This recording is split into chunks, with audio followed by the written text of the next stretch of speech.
Welcome to the Authority File, the podcast that features conversations about the life cycle of scholarly communication. I'm Bill Mickey, your host and the editorial director at Choice. In this series, we're going to be talking about skills, not nunchuck skills or bow hunting skills or computer hacking skills, but librarian skills. See what I did there? My guests and I will be riffing off of a recent report published by Technology from Sage with collaboration from Skilltype called The Librarian Skills Landscape. We'll highlight and expand on many of the key takeaways from the report, but we'll also talk about real skill building initiatives happening in academic institutions. Joining me on this 4-episode series, which is brought to you with generous support from Sage, are David Erlinson, Head of Cataloging and Metadata Services at Rice University's Fondren Library, Marcy Simons, Director, Hesburgh Libraries at the University of Notre Dame, Matthew Weldon, Library Patron Consultant at Technology from Sage and an author of this report, and Tony Zanders, Founder and CEO at Skilltype. In this final episode of our 4-part series, we challenge the idea that AI and other automated tech will replace skill sets or even jobs. We also look at specific areas that are particularly critical for continued professional development and discuss best practices for support mechanisms and infrastructure that can help librarians advance in their careers.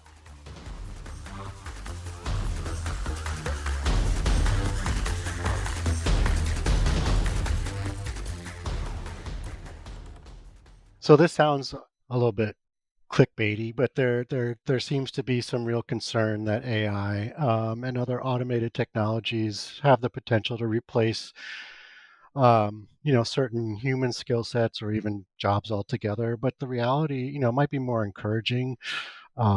Skills are instead expanding, and these technologies will always need human intervention one way or the other at certain stages.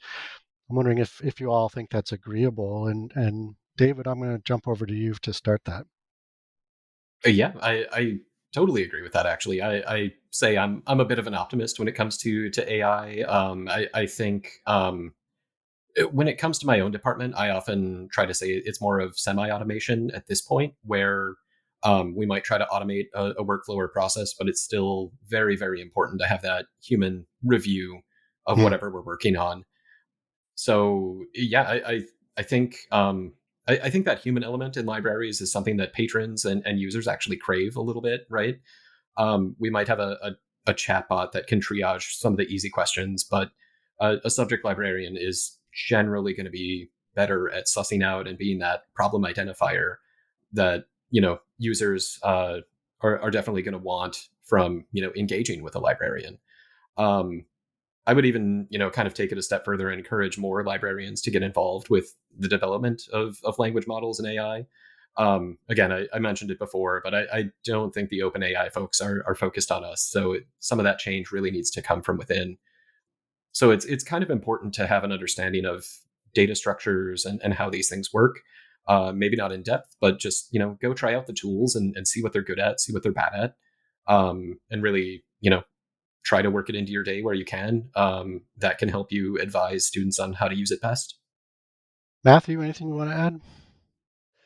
No, I agree with all of that. Yeah.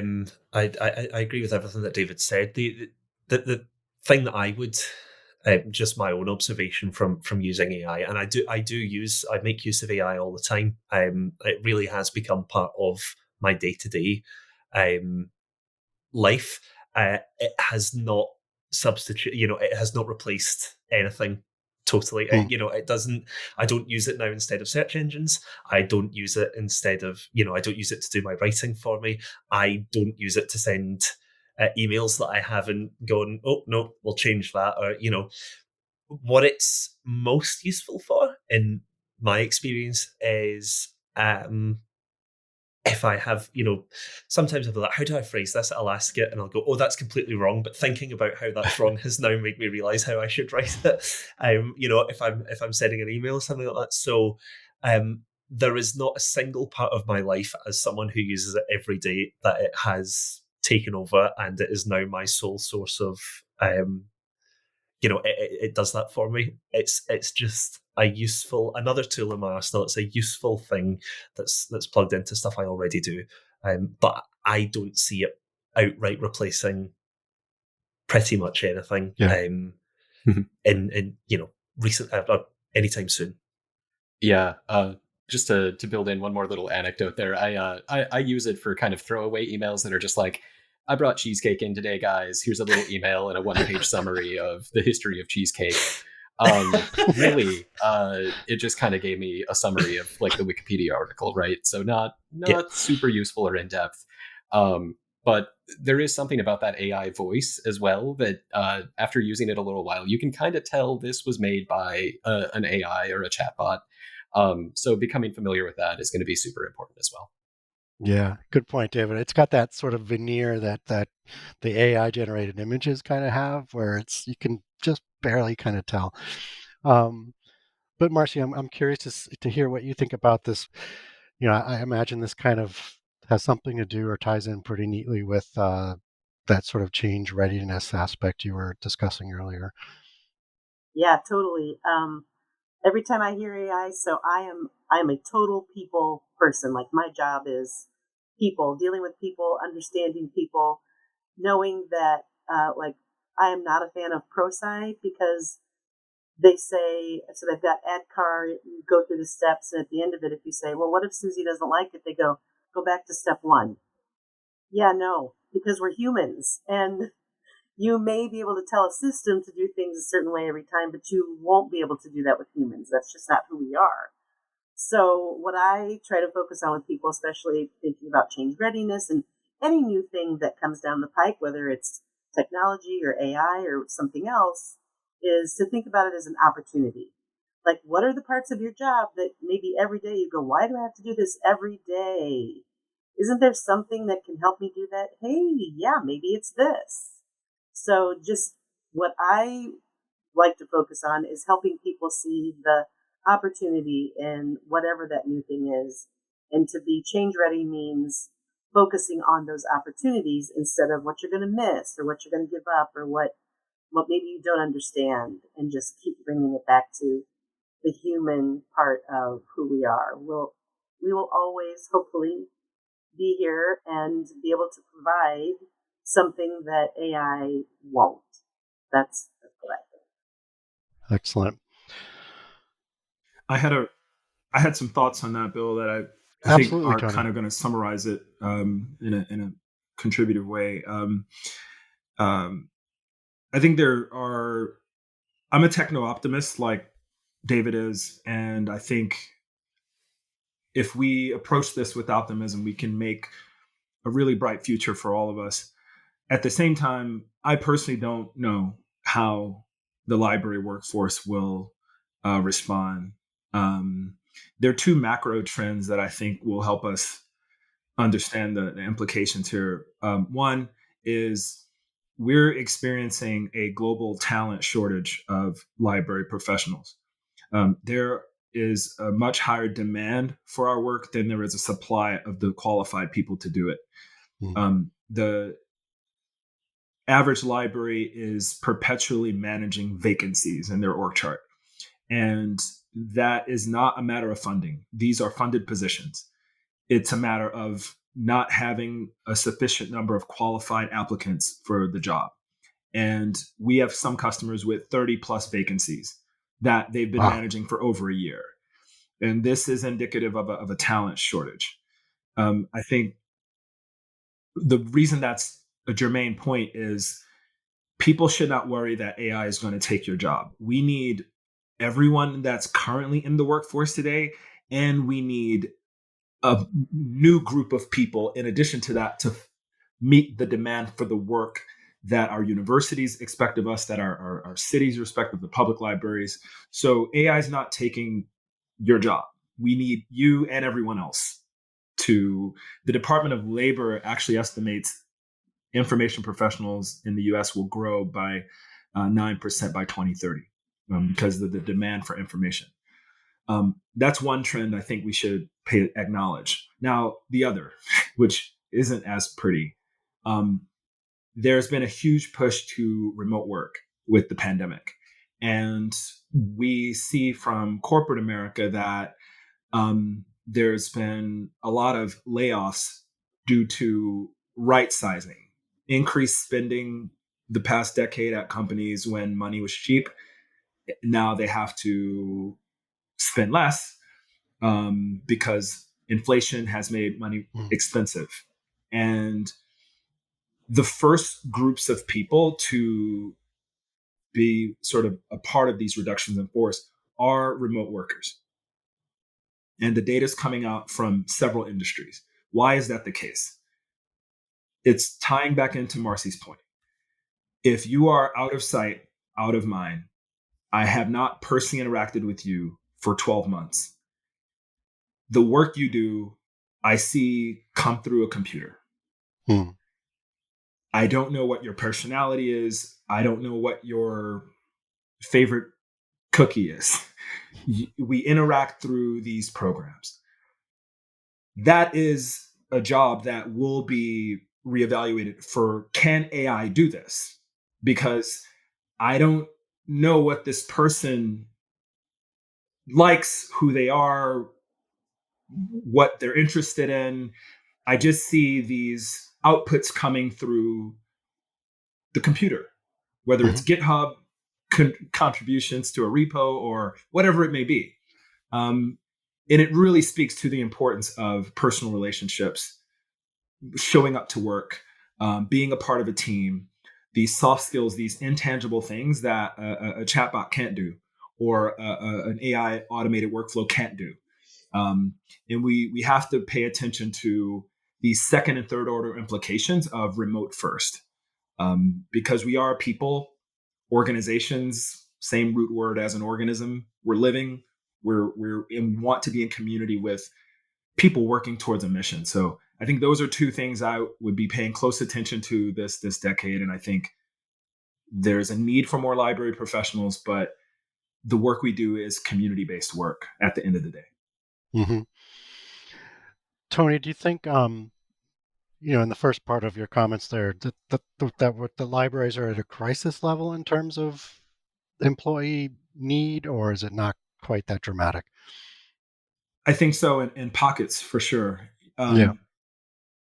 The libraries that are insulated from this are privileged due to their institutional's financial position and the role they play in a state Department of Education. Flagship institutions are fine, and they'll. But Clayton Christensen talked about this, before he passed away, in the Clayton Christensen Institute. I would look up their work, but he predicted that 50% of universities would no longer exist within the next 20 years. And we see news all the time of mergers and universities having to sort of pool their services and centralize them. And these are all trends that are outside of our personal control.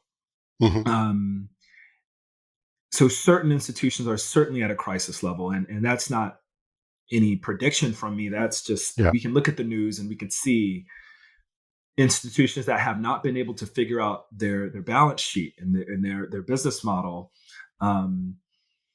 are at a crisis level. And that's the average academic library. The average academic library is not an Ivy League institution or a Big Ten institution. It's a regional academic institution that has to reimagine its work and its value in this new age of people being skeptical towards student loan data and a host of other issues. And I think there is we have reached a crisis level there. It doesn't behoove us to bury our head into the stacks and, wish for nostalgic days of the smell of books. And that's not helping any of us. Right. Okay. Thank you.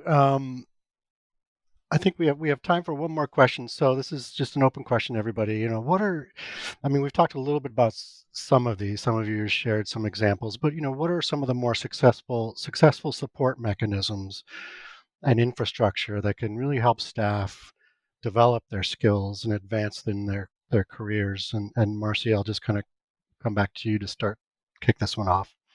Yeah, thank you. And this gives me a good opportunity. I wanted to say something about upskilling and reskilling before, but I completely agree with everything Tony said. We have at least 30 positions open that we've had open since 2019. because the Wow. university Yeah. offered a retirement buyout. So we had people leave, and then we went to replace them in 2020. And then the pandemic happened, and then there was a hiring freeze, and then we had a new leader. So we're just still sorting out all of those roles. And I have a lot of colleagues who have the same problem.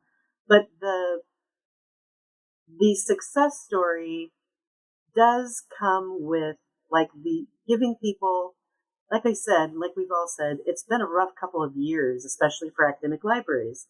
So where we can highlight those successes and help people build the morale by helping people see what they do is valuable, giving them opportunities, is exactly one of the things that, again, my new dean is focusing on with our talent process. And I'm really proud to say, so when he first started, we hadn't been, I don't want to say allowed, but we hadn't been encouraged to like do what the university calls in-place promotions, provide career ladders for librarians or staff. And he was like, that's ridiculous. Like, we have people who have shown that they have these skills, they want to build on them. We have these opportunities because people have left. We have the Great Resignation. Why can't we put something in place? We're asking them to put together a training plan, make sure that they have the right skills and abilities to take on this new work, and let's see what we can do there. 2 years later, we've got 13 employees, both staff and library faculty, who have moved into new roles, and they are new opportunities for them. Those people are beyond like over the moon with the opportunity to, like, we're developing them. We're putting money and time and effort into building their skills and helping them do this different thing. One of the favorite parts of my job is when randomly I'll run into somebody who has had this opportunity, and every time they're like, I just can't thank you enough. This is so great. It's really changed how I see my work and see the library, and I really want to help keep us focusing on moving the strategic framework forward, and it's really key. And one of the things we try to do with our recruiting is highlight those success stories and let people know, like, we've built in inclusive hiring practices. We get really great feedback from candidates on that. And then we really are putting time and effort into building the manager-employee relationship. It's all about, you have to have that conversation to know, is Susie interested in trying to do something different? What is engaged there? Where are they right now? Are they feeling kind of burnout? Do they want something new? Are they happy doing what they're doing? We need people to do that as well. But anywhere we can just really harness that thirst and hunger for learning something new, like that's going to be key. Mm-hmm. Excellent. Thank you. David? Yeah, Marcy just nailed it. So I think my response can be pretty short here, actually. Yeah, top of the line for me is just recognition. Work is this transaction of, people can come in, grind away, go home, get a paycheck. But really, people just want to be seen. They want to know that the work that they're doing matters. And in libraries, it definitely does, especially in this, information post-truth type of age that we're in. So like, digital and information literacy is so important. But then, giving staff time to think about what that means in their role, and then put those skills into work, whether it be interacting with other staff or with students. Super, super important. It doesn't work to just kind of sit through a webinar. It's really important to actually give people an opportunity to do what their dream projects might be, and then highlight it when it is complete. So that recognition is really, really important, and I would encourage that. And if you can do like in-place promotions as people develop skills, that is all the better. So yeah, recognition. Excellent. Matthew, Tony, anything you want to add? And the only thing that I would add, because I think that those are really comprehensive answers, is to go back to what I think is a really simple one, and could be the first step in that, and it's to talk. I think one of the things that we found in the report is that thankfully, most people do get a chance to talk about, their upskilling, their development, what they are passionate about with their line managers. But there are still some people who don't, and there are some people who don't talk about that kind of thing with their colleagues. So I think starting with that, having those conversations, being quite explicit about, something that I would really like to go into, or here's something that I'm aiming towards, and then having the opportunity to learn from other people there as well. You might, there is an opportunity when you're having these conversations to find out about things that you were previously unaware of, and that, or you can pull your efforts in certain ways. You can set up communities of practice with your colleagues. So I think, making sure that those that you're creating an environment where those conversations can happen, where people can talk to one another, where people can learn from one another, is just that it's a really basic, but I think quite a fundamental thing. And like Tony said earlier on, it's we're all aiming for that community within the library, and I think that starts there. Absolutely. Tony? Yeah, I think my only remark is around the importance of community. The next year or two for our company are going to be solely focused on surfacing these relationships across the global library community that you should be aware of. We're a part of such a rich fabric of people who care about information, who care about providing good service to others. But if you're a librarian at a small liberal arts college in rural Pennsylvania, with a small travel budget, you may not interact with any of these folks except once every 3, 4, 5 years. And I think as travel becomes more out of reach for folks, we do need to get more creative with helping folks on this journey connect with like-minded folks who are at similar junctures. And so states have their annual library conferences, which are affordable for a lot of folks to drive in for a day or two. But the national event, flying to San Diego or New Orleans, is out of reach for a lot of folks. And so we're thinking through ways to reach that average library worker that may not have a travel stipend or may not have a personal means to get on that plane. And how can we use software to connect them with folks who can help them go to their next step in their next chapter. So, right. Excellent. Well, thank you very much, David, Matthew, Marcy, and Tony. This was an excellent conversation. I appreciate your time on this. Thanks so much. Thank you. Thank you. Thank you.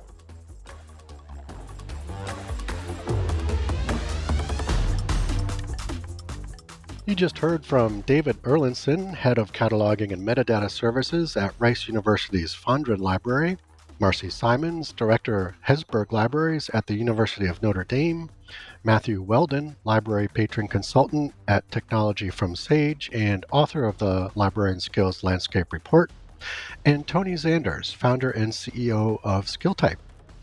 This episode was brought to you with generous support from Sage. As always, underwriting opportunities for the Authority File podcast are directed by Choice's advertising director, Pam Marino, and all of our episodes are produced and edited by Choice's digital media producer, Sabrina Kofer, with support from digital media assistant Ashley Roy. That's all for this week. Thanks for joining us.